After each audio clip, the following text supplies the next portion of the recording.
14-3511, Leaman v. Wolfe. Mr. Burkholder and Mr. Wolfe, I should just note that because Judge Schwartz has another panel that starts at 9:30 and it needs to start on time, we'll keep pretty much to the time limits. And then after we're done, we'll clear the courtroom and then we'll confer with Judge Banaski almost immediately after. It's fine. Thank you, Your Honor. Thank you. Whenever you're ready, Mr. Burkholder. Thank you, Your Honor.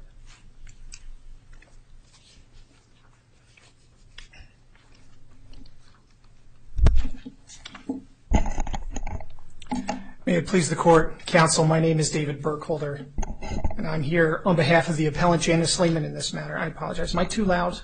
No, you're fine.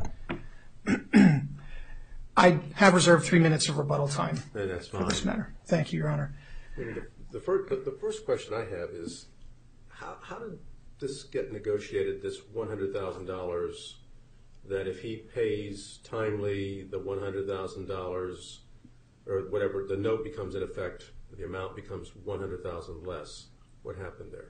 That was all done during the settlement conference, the mediation with Magistrate Judge Welsh, who mediated the matter, counsel who was different counsel for Mr. Wolfe, and myself for Miss Leaman. What had happened, just briefly, Your Honor, you're generally familiar with the facts. This case arises out of a nearly 30-year business relationship between my client, Miss Leaman, and the defendant appellee, Mr. Wolfe. It concerns a private court reporting service. Early on, it was a 50% ownership interest, and for years, that's how it was conducted. After some time, Mr. Wolfe started usurping his control and usurping money and taking funds away from Miss Leaman, which generated the underlying lawsuit. So they settled? So they settled that claim, but over the course of those years, which is important to understand, Your Honor, there have been so many broken promises, so many things that weren't done that should have been done, so much money that should have been paid but which wasn't paid to Miss Leaman. They negotiated the $475,000 settlement, and in the note was designed to secure the payments because Mr. Wolfe had shown a very poor history of being able to keep his promises and make payments on time. As a result, he was encouraged to timely pay, and as a result, the $475,000, which the note is clearly for, would be discounted by $100,000. So it was an incentive? It was an incentive, but it wasn't a penalty. It was an incentive to allow him to get the discount because she had contributed. When is an incentive not a penalty? And normally, if you have liquidated damages and you have money damages, everything, including the restatement, tells us that you can just estimate those very, very easily by an interest rate or, in the reverse way, a discount rate. Well, I think this is totally different than that. This is completely different than that, Your Honor. And a couple of things, as I may go off on the side, I know the court has discretion to raise this issue of liquidated damages versus a penalty in this matter. Typically, that discretion is limited for exceptional circumstances where public interest is at play. I don't believe that's at issue here. Secondarily, the appellee never raised those issues, that this was liquidated damages or a penalty at any point in time, and therefore that is waived. That is not an issue here. I'm prepared to address it, and to your point, Your Honor. The argument he made was there was substantial performance, and we'll have questions relating to substantial performance to your opposing counsel. But back to, why is this not a penalty? This is not a penalty, Your Honor, because it is not designed to punish Mr. Wolfe. It is not something that goes on for a series of time. Liquidated damages, as we're familiar with, typically they will continue to accrue for a period of time for which you have not performed or you're not performing the way you should. This is not that. This is no different than if you pay your real estate taxes by a certain period of time, you get a discount. But if I could go back to the total, the settlement agreement says $475,000 was owed. Under the settlement agreement, if you were untimely and didn't cure in time, the obligation was to pay an extra $100,000 plus anything that wasn't paid to date, correct? I believe that's correct, Your Okay, Honor. let's go back to the judgment. The judgment, if you add up the installment payments come to $375 and then $100,000, quote, waived. Is the difference between the numbers because by the time the judgment was signed, he had paid the first $100,000? No, it's not, Your Honor. The $100,000 was an additional amount of money that Ms. Leaman wanted to negotiate for, but Mr. Wolfe was not willing to pay for. So when you say there's a reduction, the total agreed upon amount, had there been timely payment, was $475,000. Is that correct? That is correct. Okay. Then we have this extra $100,000 that you're describing as an incentive to pay on time. Well, it's not an incentive. It's a discount. It's money that Ms. Leaman negotiated for, but Mr. Wolfe was unwilling to pay. You said it was an incentive at the beginning of this? Well, let me clarify that. That's a word that's going to be taken, I think, already further than what I meant for it to be taken. The incentive was the confession of judgment. That was the incentive. If you fail to pay and you default on this, and the note is clear, it says any payment. It doesn't say 1, 2, 3, or 100. It says any payment, the confession of judgment kicks in. To our understanding, that was the incentive, because that meant we were going to take a judgment against you personally for this total amount. Plus, but the total that would have been paid to Ms. Leaman would have been $575,000, correct? Yes, sure. Not the $475,000 that had been negotiated, correct? Yes. Okay. It was broken up between the two, and probably not as artfully as it needed to have been laid out, knowing that we're here now. But that was the intent of it at the time. The $100,000 was not, and when you look at the series of payments over the course of the transaction, the $100,000, what the note doesn't say is that he can't pay that over a series of time, or that he can't pay that in installments as well. That's something that the note is somewhat silent on. It says Ms. Leaman has the right to accelerate payments, which she didn't, because he continued to pay thereafter. This type of arrangement, as we stated in our brief, has been approved. This penalty, which it's not, this liquidated damages, which is not, is very different. What we have here is I would say, quintessential, nearly lender-creditor arrangement, as we noted in the PNC Bank case. This is a situation where you have an amount of money that you are required to pay. If you pay that amount of money by a certain point in time, you get the benefit of the discount. No different, as I was alluding to earlier. What are you discounting? The amount due was $475,000. He's not getting a discount of $475,000. Off the note, less than $475,000. Off the note, he is, Your Honor. The note says it's for $475,000. So does the settlement agreement. The settlement agreement says the amount due is $475,000. And the note increases the amount, the total amount of the purported settlement agreement if he doesn't pay timely. Then how is that different than the default $100,000 default clause in the settlement agreement? They're the same, no? Have to be. I'm sorry, I missed. They have to be the same. Focus on the settlement agreement for a second. There's a payment schedule. Then there's $100,000 plus any amount unpaid if there's not timely payment. Yes. So now move to the judgment. The judgment has a group of 31 installments, and then $100,000 that would be, quote, forgiven. We're not talking about the same $100,000? Oh, I see what you're saying. Yes, we are talking about the same $100,000 in terms of let me back up. There was a $100,000 payment that had to be made up front in the settlement agreement. Okay, that was never forgiven. That was not meant to be forgiven. And it was paid? And it was paid. There was a remaining amount, according to the settlement agreement, $375,000. But what they negotiated was a $475,000 debt that would be discounted by the $100,000 if he timely performed. Because as I said before, Mr. Wolfe had a very difficult time timely paying on these things. And the part of this, to get into the issues now, I see I'm off track on my time, this substantial performance doctrine has absolutely nothing to do with a case like this. And quite frankly, as I've gone back through the cases and the briefs, I still don't understand, taking off my lawyers and advocacy hat for a moment, how it applies here. Every case cited by the district court. Sure. I gotta get some facts straight here. I thought he agreed to pay one payment of $100,000, one payment of $50,000, 12 monthly installments of $12,500. That equals $150,000. So I'm now at $300,000. 17 monthly installments of $10K. That's $170,000. So that gets you to $470,000, and one monthly installment of $5K. That's $475,000. If he missed any deadline, he had 10 days. He also agreed to a final payment of $100,000 to be waived, not due and owing, upon his timely payment of the aforesaid 31 installments. So Judge Schwartz has to be right. It's $575,000. Yes, I thought I was saying that, Your Honor. Maybe I'm parsing words here, but that's what it was. I said that earlier. It was $575,000. And so and you said at the beginning it was an incentive, then later on you said it wasn't an incentive. And what we're saying to you, I mean, none of the briefs cite Restatement Second 356 of the Restatement Second of Contracts. And if you take a look at comment C, essentially says, however, it doesn't make any difference how you set it up, what you call it. If it's a disguised penalty, it's a disguised penalty, period.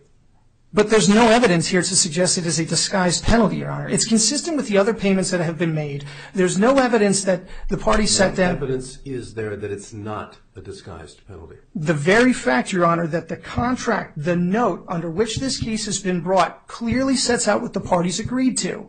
And the parties agreed that this would be a discount. The PNC Bank case is directly on point with this. The other cases cited, Your Honor, are not. They have to do with the following: the provision of payment for goods, the provision of payment for services, the provision of payment for land acquisition. We have none of that here. The note was very straightforward. Mr. Wolfe's responsibility was 1, pay money, 2, on time, 3, in full. That's all he would do. In return for that, Your Honor, what did he get? He got Miss Leaman's goodwill. He got Miss Leaman's business. She didn't retain the contracts. She didn't retain the clients. She got only out of this the stream of payments. That's all she got. Mr. Wolfe got the benefit of his bargain regardless of how much he paid, and continued to make money off of her clients and her goodwill and her name to this very day. It's still known as Kaplan Leaman Wolfe. How much has your client received to date? To date, she has been paid in full of the $375, and the $475 total is what she's been paid. She's been paid a total of $475,000. Yes. Okay.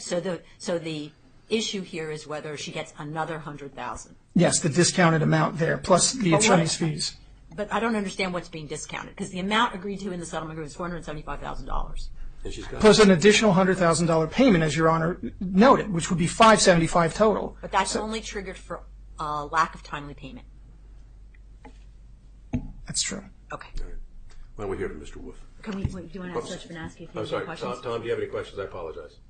I do not have any questions at this time. Thank you.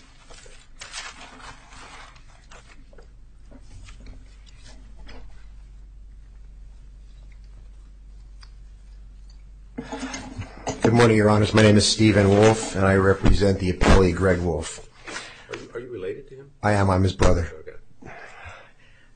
Why was there a consistent failure to pay timely every month? So you had to get a notice. Your Honor, that is a key portion of this case. When this was negotiated, as we notified in our brief, Mr. Wolfe knew from his cash flow, and he bills at certain points. Kaplan Leaman and Wolfe bills at certain points during the course of the month. He knew that his cash flow came in at the end of the month.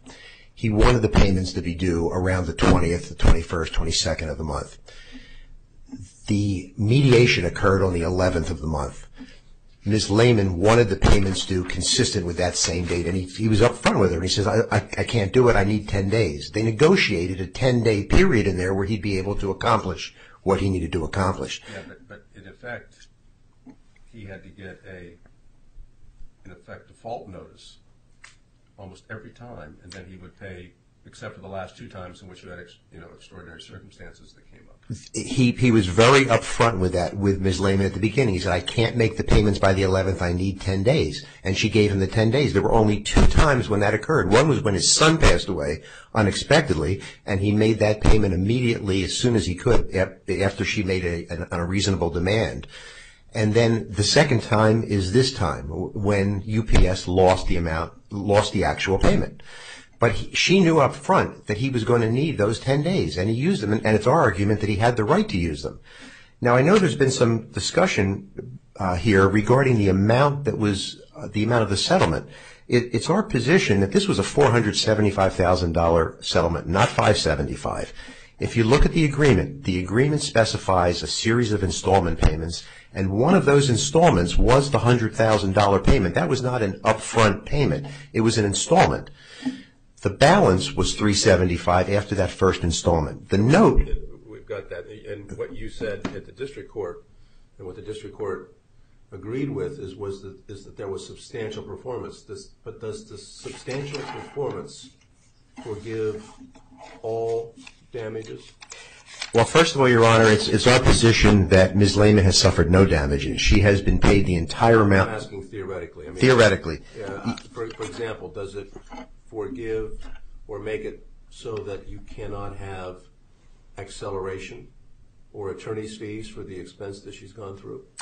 I think that under these circumstances, it does, and for the following reasons. One, if she underwent any expense, it was at her own doing, because she was made aware in a timely manner that UPS had lost the payment, that the payment had been sent.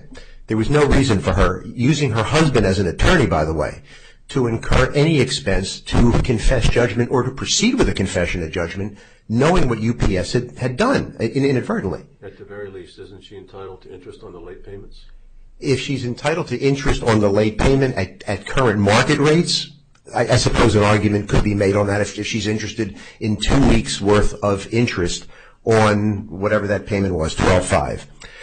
So I think at most that would be what she'd be, and that's what she'd be entitled to, not counsel fees, not a windfall of $100,000. Also, I think what you've got to look at is the factors that are enumerated in Gray versus Gray and in the restatement. The extent to which she's been deprived of the benefit that she expected. She expected $475,000. She got $475,000.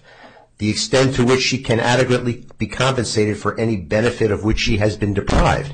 The only thing she was deprived of is a late payment by 2 weeks. But those factors that you're about to recite Yes. apply to these facts deal with a circumstance of where the non-breaching party is looking to suspend the contract in its entirety. And I think it goes back to what Judge Ambrose was asking, is there any case that says even that the breaching party is still forgiven from having to pay any damages?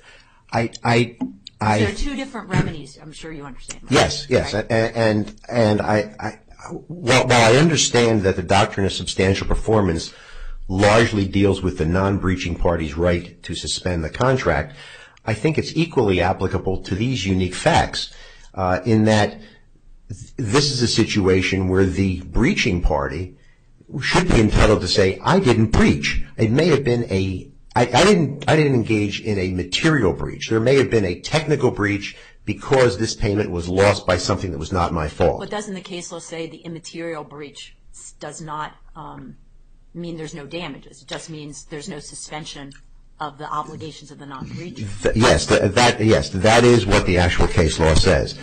We're arguing that the doctrine of substantial performance, as Judge Buckwalter indicated in his opinion, should apply to this case for those reasons that are set forth in the Gray case. And we also pointed out, as did Judge Buckwalter, the Miles versus Aramar case, and that is that the whole purpose of the substantial performance doctrine is for the protection and relief of those who have faithfully and honestly endeavored to perform their duties. And that's what Mr. Wolfe did in this case. He made every payment that he was required to make within the 10 days that he had negotiated, with the exception of two. The first when his son passed, and the second when UPS lost it. Also, we look at the Miles case, and Judge Dalzell in that case said that you've got to import common sense, and you've got to look to conserve judicial resources. So you want us to expand the idea of substantial performance to not only, no, let me put it this way. You want us to expand the doctrine to allow a breaching party to be absolved of paying damages if the breach is immaterial. If the breach is immaterial, and if the 5 criteria that are set forth in the Gray case are met, and they are all met in this case. And what you would have if you enforced what amounts to a penalty, and this is make no mistake about it, this is a penalty. The agreement calls for a $475,000 payment. The note calls for $475,000, and if you interpret the note the way I think it should be interpreted, if Mr. Wolfe would have made the payments on time, he could have conceivably, if you're looking at the note, said, I only owe $375,000, because the note lets me off the hook for the last 100, but I've already paid it. So he's made every single payment that he was obligated to make. So he has done everything that he was to have done. As of today, just to confirm that your brother has paid $475,000. He has paid $475,000, and when he found out that UPS lost the payment, He got it to her right away as soon as, and he was out of the country, which is the only reason it took 2 weeks instead of 2 days. He was out of the country. He was out of the country with me to get his mind off his loss. Thank you. Thank you very much. Judge Vanaski, do you have any questions? You know, I did have one question. I'm sorry, sir. Oh, I'm sorry. If I could ask the question, if we were to find that the doctrine of substantial performance does not apply here, and yet the $100,000 payment is a penalty clause, what about the attorney's fees provision? What would be a reasonable attorney's fee here? Your Honor, we believe that there would be no attorney fee, would be a reasonable attorney fee in this case, because Ms. Leaman knew at a very early stage why she had not received her payment. She had proof from UPS that they had lost the package. The fact that she went ahead and her husband went ahead to proceed with a confession of judgment in what I would submit would be an effort to generate fees for themselves with no good reason, that would not entitle them to any attorney fees. Thank you. Thank you. Mr. Burkholder. Yes, briefly, and I mean very briefly, Your Honor. Just, if you have any questions, I'll answer those. Otherwise, I'll proceed. Go ahead. Why don't you go first? What I hear here and what has been so alarming about the district court's opinion is the following. This case for Mr. Wolfe has become no harm, no foul. We've heard his counsel argue that Ms. Leaman's been paid in full. What we haven't heard is that hasn't been accelerated payment, Your Honor. Does it make any difference? Well, it does, because she had the right to require that. But based on the district court's opinion, we can't even do that. Accelerated payment, if you're owed X and you have been paid X, what is left to accelerate? No, that's just it, Your Honor. At the time of the breach, there were substantial payments still remaining, and those weren't accelerated. He didn't pay those in accelerated fashion. He continued to pay those over time. And that was to the question we talked about, whether there should be interest on that and whether there should possibly be attorney's fees. But in terms, there's no longer today a right to accelerate. That is correct. But I'm talking about, since we're here talking somewhat of the theoretical and somewhat of the historical, I think we should get the historical clear. Secondarily, as to the attorney's fees, it's clear, the Pennsylvania case law we cited in our briefs is clear that the a warrant for confession of judgment containing attorney's fees recoveries for the party filing it are enforceable. And there's all types of case law where 15%, various percents are enforceable. It was the appellee's responsibility to show that those fees were excessive or challenge those in the lower court. There was no discovery taken on that, none whatsoever. So this is the record they have. And now that we've obviously gotten to this point before this esteemed panel, clearly the attorney's fees that Ms. Leaman has incurred are significant compared to what they were at the time she confessed judgment. But the agreement limited it to 20% of the amount due. The amount due at the time of the breach. I'd like to just ask about the fee, the 20%. I'm aware of the case law about that percentages for the attorney fee calculation has been approved in certain contexts. But in this particular context, the 20% amount, since it's tied to the amount due, there'd be a large fee award if the breach was very early in the installment plan. A smaller fee award if it were later in the process, because it's based on the amount due. So if there was only one installment left, it'd be 20% of the $5,000 or whatever that last amount was. But the amount of work is exactly the same. Well, I don't believe that's true, Your Honor. A smaller amount or a large amount, because it's a 20% figure. So it doesn't change the amount of legal resource expenditure, does it? I don't believe it does, unless you're talking very limitedly in terms of what you file with the court. But in terms of, and I've done too many of these now in my career, in terms of how much effort you have to put in to get that money back, it varies considerably based on the amount of money that's due and owing. Okay, thank you. Thank you, Your Honor. Okay, thank you both. Counsel for presented arguments. We'll take the matter under advisement.